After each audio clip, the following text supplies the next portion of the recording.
Bismillahirrahmanirrahim.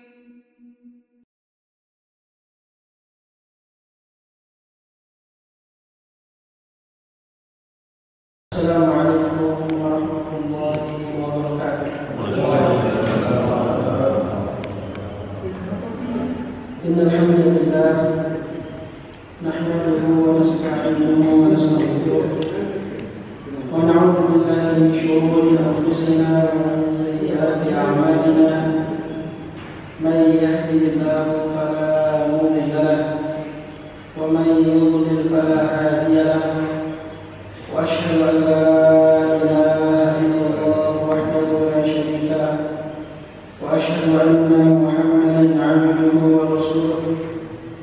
اللهم صل وسلم وبارك على نبينا وحبيبنا وقدوتنا محمد وعلى آله وأصحابه أجمعين.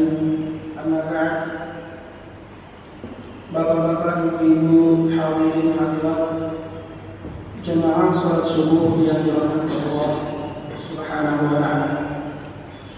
Alhamdulillah, mari kita senantiasa memuji dan mengagungkan Allah Subhanahu wa taala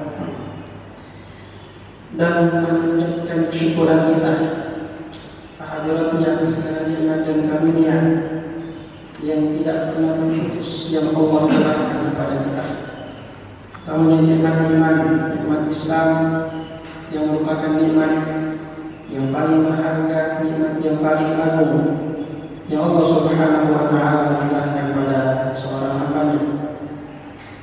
Kemudian kita berselawat kepada Nabi kita, manusia yang paling kita cintai, contoh dan suri teladan dalam kehidupan kita, Rasulullah Muhammad sallallahu alaihi wasallam. Demikian pula kepada keluarga beliau dan sahabat-sahabat beliau radhiyallahu taala anhum ajma'in. Hadirin wa hadirat jemaah salat subuh rahimakumullah. Kajian kita pada sore hari ini akan mengkaji hadis yang lain lagi. Kita mengambil hadis-hadis pilihan dari hadis-hadis Rasulullah sallallahu alaihi wasallam.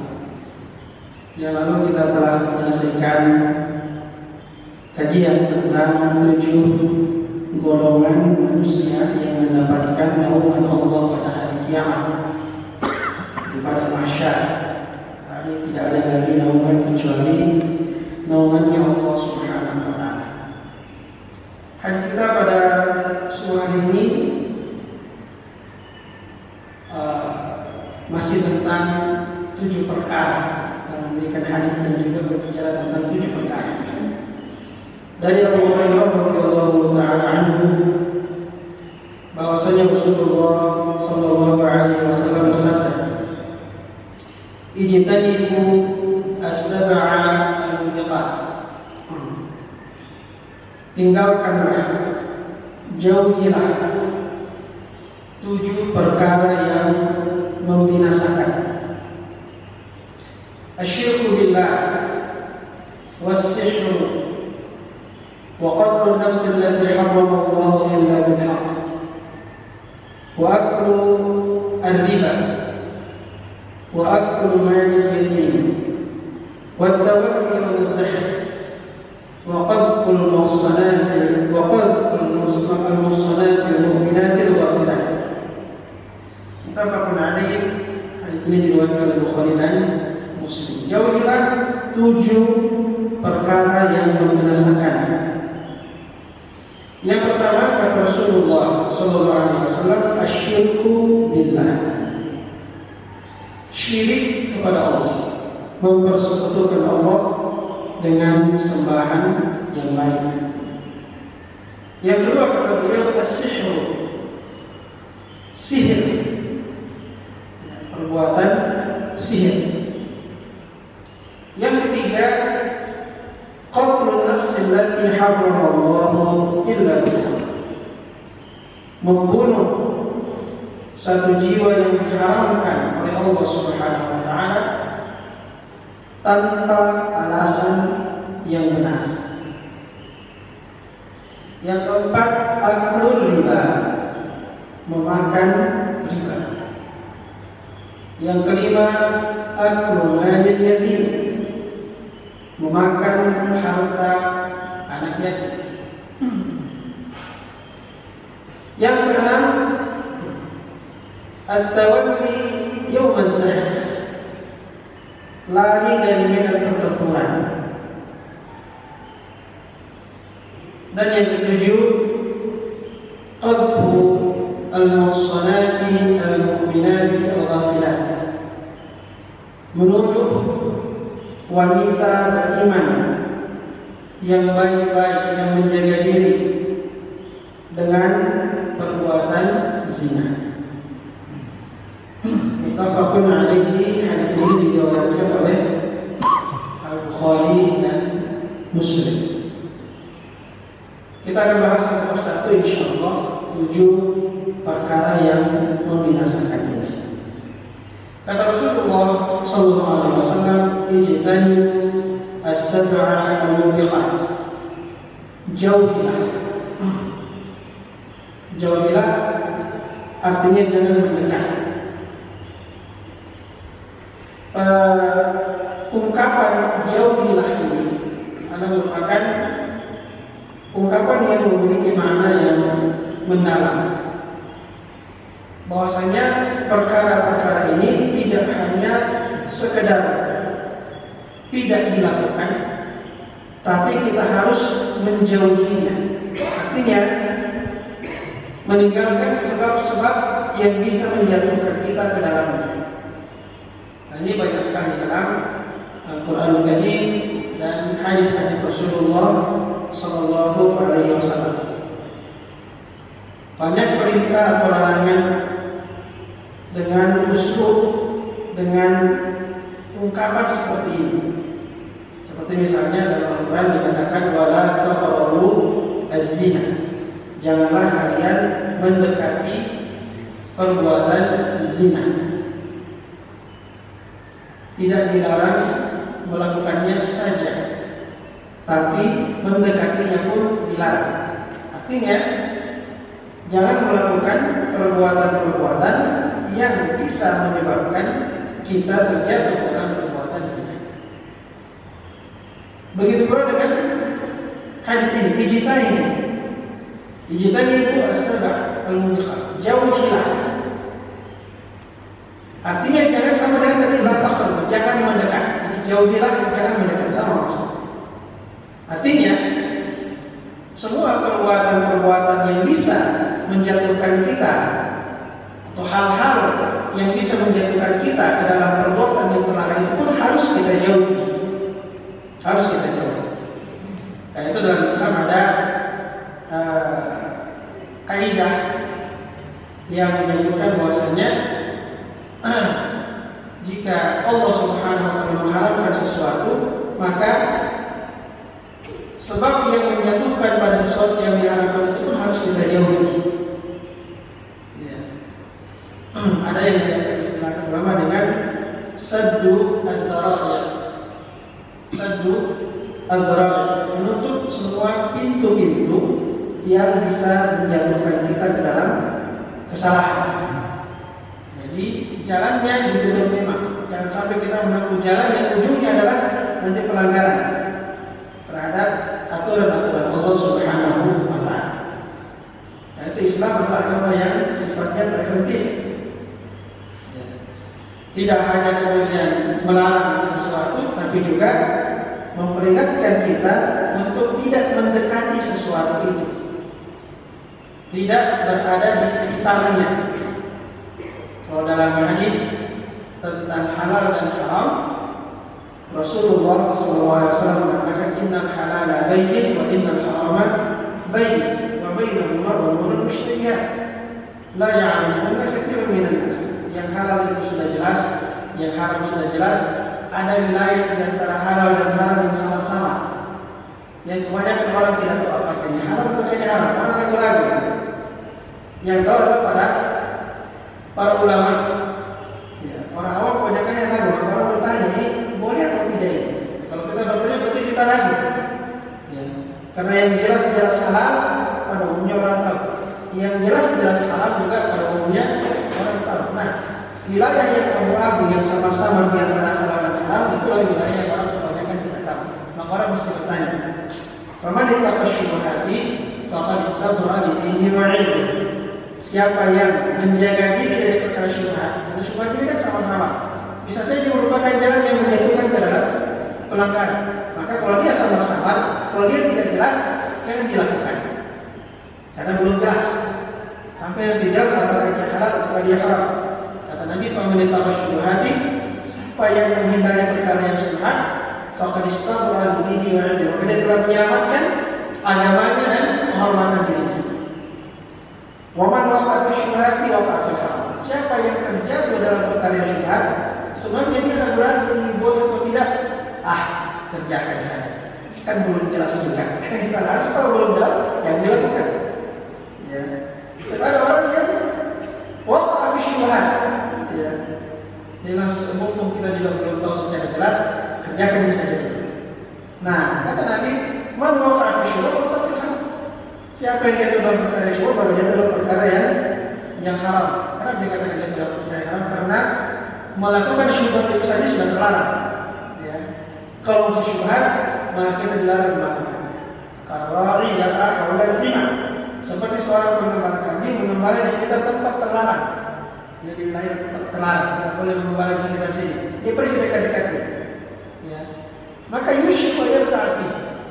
Maka dia bisa saja tidak bisa mengendalikan kambing-kambingnya untuk masuk ke wilayah terlarang itu. Kira-kira begitu perumpamaan yang dibuat oleh Rasulullah SAW. Maka kita dilarang mendekati perbuatan-perbuatan yang membinasakan itu, dilarang mendekatinya.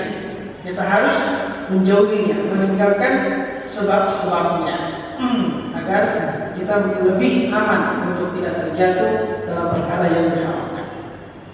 Ijtanibu as-sab'a al-mubiqat. Tinggalkanlah, jauhilah 7 perkara yang membinasakan. Nah, di sini mengatakan al-mubiqat, artinya membinasakan. Membinasakan di sini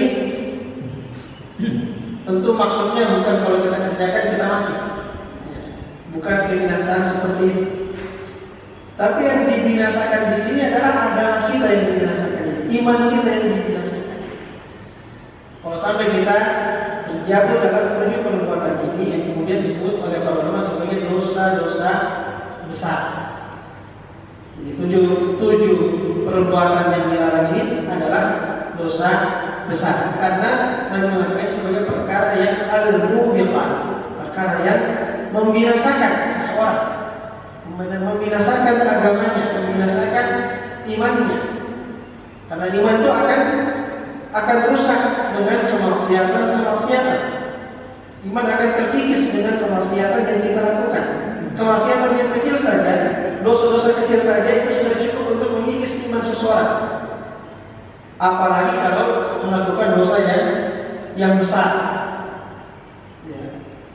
Seperti kira-kira orang nelayan yang pakai bom ikan ini, apa itu ya, sampai anak-anak ikannya semuanya habis semuanya, mati semuanya, ya, menghancurkan. Begitulah iman kita dihancurkan oleh perbuatan-perbuatan dosa-dosa yang besar. Kalau dosa kecil dia kikis-kikis, dan kalau dosa besar seperti bom, ya, seperti iman kita itu dibom, dihancurkan oleh perbuatan-perbuatan dosa besar. Baik, ijtanibu as-sab'a al-mubiqat, tinggalkanlah atau jauhilah 7 perkara yang membinasakan. Yang pertama adalah asyirku billah, syirik kepada Allah Subhanahu wa ta'ala. Dan ini merupakan perkara yang paling membinasakan, dosa yang paling besar. Tidak ada lagi dosa yang lebih besar daripada kesyirikan kepada Allah Subhanahu wa ta'ala. Mengapa? Karena Allah Subhanahu wa ta'ala adalah pencipta kita. Dia menciptakan kita. Kemudian dia memberikan kepada kita fasilitas dalam kehidupan, nikmat yang berlimpah. maka alangkah kufurnya manusia ketika dia diciptakan oleh Allah, dia diberi nikmat oleh Allah, diberi rezeki oleh Allah, dia bisa bernafas dengan udara yang Allah ciptakan, dengan sistem pernafasan dalam tubuhnya yang sangat luar biasa yang Allah ciptakan. Dia bisa makan dari tumbuh-tumbuhan yang Allah ciptakan, dari hewan-hewan yang Allah ciptakan. Dia makan dengan enak karena ada sistem juga dalam tubuhnya yang membuat dia bisa merasakan makanan dengan nikmat. Ada lisan yang mengecap, ada kerongkongan yang menahan, ada perut yang menampung, yang kemudian merasakan kenyang. Luar biasa semua ini. Ya, kombinasi ciptaan Allah Subhanahu wa Ta'ala yang membuat kita selalu merasakan kenikmatan dan berbagai macam kenikmatan hidup lainnya, fasilitas hidup lainnya yang tidak pernah terputus yang Allah Subhanahu wa Ta'ala sediakan untuk kita. Maka alangkah ingkarnya manusia itu kalau dia merasakan segala nikmat itu dari Allah Subhanahu wa Ta'ala, lantas ada yang lain yang dia sembah, yang sama sekali tidak memberikan apa-apa kepadanya. La yanfa'u wa la yadur, tidak memberikan manfaat dan juga tidak bisa memberikan mudarat. Maka akal sehat pun tidak bisa menerima itu. Akal sehat tidak bisa menerima. Kalau kemudian misalnya ada orang yang banyak berbuat baik kepada kita, tapi justru kita mencari orang lain yang akan kita syukuri, ya, yang tidak pernah memberikan apa-apa kepada kita. Nah, ini Allah Subhanahu wa Ta'ala yang kebaikannya kepada makhluknya tidak dapat dihitung, tidak bisa dihitung. Allah Subhanahu wa Ta'ala berfirman, wa in ta'uddu ni'matallahi la tuhsuha. Dan sekiranya kalian tidak menghitung nikmat Allah Subhanahu wa Ta'ala, maka kalian tidak akan mampu untuk menghitungnya. Saking banyaknya itu nikmat yang kita rasakan dalam kehidupan, tidak bisa kita hitung. Tidak bisa kita hitung. Karena begitu banyaknya. Karena itulah hanya Allah Subhanahu wa Ta'ala berhak untuk disembah. Dan Allah Subhanahu wa Ta'ala akan sangat marah ketika ada hambanya yang kemudian menyembah Tuhan yang lain selain daripada Allah Subhanahu wa Ta'ala. Allah mengatakan dalam surah Al-Qudsi, "Ana aghna syuraka'i 'an syirk." Aku adalah syirikat yang paling tidak membutuhkan syirikat. Artinya, yang lain perlu bersyirikat dengan Allah. Ya, aku adalah syirikat yang paling tidak membutuhkan syirikat. Selain Allah butuh kepada Allah. Selain Allah mesti bersyirikat dengan Allah. Tidak bisa lepas dari Allah Subhanahu wa Ta'ala. Sehebat apapun kita pasti butuh Allah. Ya. Makanya Allah adalah syirikat kita dalam berbagai hal. Kita mesti mengikutkan Allah Subhanahu wa Ta'ala dalam berbagai urusan kita. Mesti kita ikutkan Allah. Maka Allah adalah syirikat bagi siapapun kita. Ya. Tapi Allah tidak punya syarikat siapapun juga. Ana aghna syuraka'i 'an syirk. Aku adalah syarikat yang paling tidak membutuhkan syarikat. Semua yang lain butuh untuk mengikutkan Allah dalam segala urusannya. Ya. Menjadikan Allah sebagai syarikatnya dalam segala urusannya. Kita mau apapun, kita butuh Allah. Kita mau cari nafkah, kita butuh Allah. Kita mau cari ilmu, kita butuh Allah. Kita mau cari sehat, kita butuh Allah. Kita mau cari selamat, kita butuh Allah. Kita belum bisa berusaha. Allah beri kemampuan kita untuk berusaha, tapi usaha kita semata-mata itu tidak akan cukup. Kita pasti butuh Allah dalam segala urusan kita. Maka kita harus selalu menjadikan Allah sebagai syarikat bagi kita dalam segala urusan kita. Tapi Allah Subhanahu wa Ta'ala tidak butuh kepada siapapun dalam urusan Allah Subhanahu wa Ta'ala. Dia tidak butuh kepada siapapun dalam urusan-urusannya. Kalau Allah Subhanahu wa Ta'ala menciptakan malaikat yang mendapatkan tugas-tugas dari Allah itu bukan karena Allah butuh. Kalau Allah menciptakan malaikat yang misalnya mencatat amal-amal kita, bukan karena Allah butuh kepada mereka, tapi memang Allah berkehendak untuk melakukan itu. Andaikan tidak ada malaikat mencatat, Allah bisa, ya, dengan kekuasaannya akan tercatat semua kita punya perbuatan. Allah menciptakan malaikat untuk menurunkan wahyu, dan Allah tidak butuh kepada malaikat yang menurunkan wahyu. Allah tidak butuh sama Jibril. Kalau Allah mau, Allah bisa langsung mewahyukan kepada Muhammad Sallallahu Alaihi Wasallam, mewahyukan kepada semua nabi dan rasul apa yang dia inginkan. Kalau Allah menciptakan malaikat yang mengatur hujan dan panas, tapi Allah tidak butuh kepada mereka. Kalau Allah mau, Allah bisa melakukan semuanya sendirinya. Karena Allah sangat tidak membutuhkan serikat. Maka ketika Allah menciptakan makhluknya dengan berbagai tugas, itu karena dia menghendaki. Karena dia menghendaki. Sama dengan kita diciptakan untuk menyembah Allah Subhanahu wa Ta'ala. Allah tidak butuh dengan penyembahan kita. Allah itu kita sembah, kita tidak sembah, dia tetap maha mulia. Ya. Kita taat atau kita tidak taat, dia tetap maha mulia. Dia tetap maha agung. Tidak akan berkurang kemahaangan Allah kalau manusia ini ingkar kepada Allah. Itu tidak akan mengurangi kemuliaannya. Jadi dengan penguasa-penguasa dunia.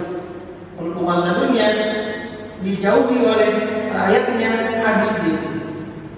Ya, kalau semua rakyatnya sudah benci dan suka sama dia, sementara rakyat dia digantung di pemiliknya. Ya, berapa pemiliknya digantung sama rakyatnya sendiri. Ya, digantung. Kenapa? Rakyat sudah tidak suka. Apalagi ini banyak memang banyak macam-macamnya ketika berkuasa. Terlalu banyak menyiksa, menghisap, menzalimi rakyat, tunggu. Itu bom waktu. Ketika ada kesempatan, dia akan tangkap pemimpinnya dan digantung. Tapi Allah Subhanahu wa Ta'ala adalah penguasa mutlak yang tidak membutuhkan siapapun. Dia tidak butuhkan penyembahan kita, dia tidak butuhkan ketaatan kita. Tapi dia berkehendak untuk menyuruh kita taat, untuk menyuruh kita menyembahnya. Sementara dia sendiri tidak butuh dengan penyembahan itu. Dalam sebuah ayat qudsi Allah Subhanahu wa Ta'ala berfirman, "Law anna awwalakum wa akhirakum wa insakum wa jinnakum kanu 'ala atqa qalbi rajulin wahidin minkum ma zada dhalika fi mulki syai'." Seandainya orang pertama sampai orang terakhir dari kalangan manusia dan dari kalangan jin, manusia pertama Nabi Adam sampai manusia yang terakhir nanti hidup sebelum hari kiamat, ditambah jin yang pertama kali diciptakan sampai jin yang terakhir kali diciptakan, semuanya berada dalam kualitas ketakwaan yang sama, pada puncak ketakwaan. Seluruh jin, seluruh manusia dari awal sampai akhir berada pada kualitas puncak ketakwaan. Mazada dzalika fi mulki syai'an, kata Allah. Itu tidak menambah sedikit pun pada kerajaan. Tidak bertambah. Allah sudah maha mulia. Demikian pula sebaliknya. Law anna awwalakum wa akhirakum wa insakum wa jinnakum kanu 'ala afdali qalbi rajulin wahidin minkum ma naqasa dzalika min mulki syai'. Seandainya manusia pertama sampai manusia terakhir, jin pertama sampai jin terakhir berada pada kualitas yang paling buruk, yang paling kafir, yang paling musyrik, semuanya itu, ya, mana pasal dari mulki syai', itu tidak akan mengurangi kekuasaanku sedikit. Jadi Allah sudah maha mulia, sudah maha berkuasa, sudah maha agung, dan keagungannya tidak akan bertambah dengan ketaatan kita dan tidak akan berkurang dengan kemaksiatan kita. Sehingga Allah tidak butuh dengan makhluknya. Tapi Allah Subhanahu wa Ta'ala memerintahkan kita untuk menyembahnya, untuk beribadah kepadanya, untuk taat kepadanya, karena hikmah yang besar untuk kemaslahatan kita, bukan untuk kemaslahatan Allah, untuk kemaslahatan kita. Sehingga Allah Subhanahu wa Ta'ala sangat marah ketika ada hamba yang mempersekutukan dia dengan sembahan yang lain. Kata Nabi, antaj'ala lillahi niddan niddan wa huwa khalaqaka. Engkau menjadikan tandingan bagi Allah padahal Dia yang menciptakan engkau. Yang lain tidak menciptakan apa? Hanya Allah yang Maha Pencipta. Karena begitu agung dan begitu maha besarnya Allah Subhanahu wa taala, maka kita hanya boleh menyembah kepada Allah Subhanahu wa taala. Tidak ada ketundukan, ketaatan, cinta, rasa takut, harapan yang paling besar kecuali kepada Allah Subhanahu wa taala. Jadi kesyirikan itu bukan hanya pada penyembahan. Syirik itu bukan hanya sholat kepada selain Allah, bukan hanya rukuk dan sujud kepada selain Allah. Banyak bentuk-bentuk kesyirikan. Berkorban untuk selain Allah, menyembelih untuk selain Allah juga termasuk perbuatan kesyirikan. Bernazar untuk selain Allah juga perbuatan kesyirikan. Bermacam-macam perbuatan kesyirikan. Memberikan ketaatan yang menentang, yang bertentangan dengan ketaatan kepada Allah, ketaatan kepada makhluk dalam perkara yang bertentangan dengan ketaatan kepada Allah, itu namanya syirkul ta'ah, kesyirikan dalam ketaatan. Mencintai sesuatu yang bisa menyebabkan kita sampai menghambakan diri kepadanya, itu namanya syirkul mahabbah, kesyirikan dalam kecintaan.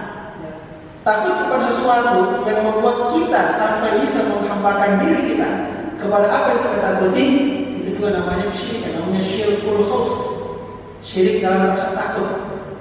Takut pada sesuatu sampai dia menghambakan dirinya kepada sesuatu yang dia takuti. Karena itu semua merupakan jalan-jalan yang menjatuhkan ke dalam kesyirikan.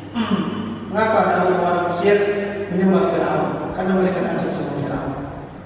Akhirnya mereka ketika Firaun mengatakan saya raja, ya orang Mesir mengatakan oke, kalau begitu kami sembah Anda. Karena takutnya sama Firaun, yang seharusnya lebih takut kepada Allah Subhanahu wa taala daripada ketaatan kepada Firaun. Jadi ketaatan yang bertentangan dengan ketaatan kepada Allah Subhanahu wa taala dapat menjatuhkan seseorang ke dalam penyembahan kepada selain Allah Subhanahu wa taala.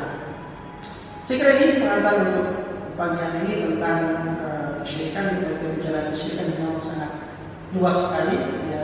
Inilah kira-kira inti mengapa kita seharusnya menjadikan Allah sebagai satu-satunya sembahan dan tidak menganggap tandingan-tandingan selain Allah Subhanahu wa taala. Semoga bermanfaat. Alhamdulillahi Rabbil Alamin.